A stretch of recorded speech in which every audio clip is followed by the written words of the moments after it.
Hello, everyone. Today, I want to talk about pent-up anger as seen in handwriting. The pent-up anger author has a fluctuating self-image, is deeply resentful, extremely independent, and prone to dominate. He is intuitive, makes hasty decisions, is prone to act instinctively, and is obsessive-compulsive during stress. The misspellings imply a lesser educational level. The combination suggests an author who acts out his anger due to poor impulse control, and he can violate others. The handwriting quality often mimics our mental health. Of course, there are other influences on handwriting like alcohol, drugs, and physical limitations. Yet, typically, handwriting quality reflects on the quality of coping mechanisms. The pent-up anger author has underdeveloped writing, suggesting lower quality coping styles. Our deep-seated, unresolved emotional issues tend to show up in our handwriting, whether we are mentally healthy, average, or unhealthy. Most people self-regulate, hide their insecurities, and inhibit themselves to be socially appropriate. In initial meetings, people can be charming, kind, and do not arouse suspicion.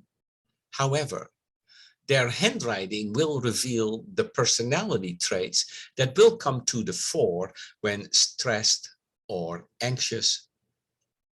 The girlfriend and later wife of the grievous writer described her man as romantic and generous.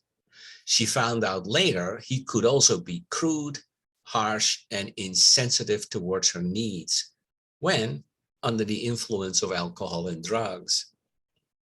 She could have been forewarned by looking at his handwriting, which predicted his out-of-control behaviors. Habitual handwriting characteristics point to behavioral trends, mental health, and the quality of coping strategies. Word selection reveals what we relate to or what we find important. A repetitive speech pattern points to our core perspective. It reveals our priority theme. The pent-up anger writer wrote much larger on page 9. Enlarging our writing takes up more space. And from a psychological perspective, we claim the environment. It is akin to a silverback pounding his chest to show his strength and dominance. The larger writing shows the author's propensity to overwhelm others when stressed. This is someone who will confront, lash out, and dominate. The pent-up anger writer had a good reason to have developed these traits, which are typically established in childhood. He had a domineering mother who ruled the roost with an iron rod.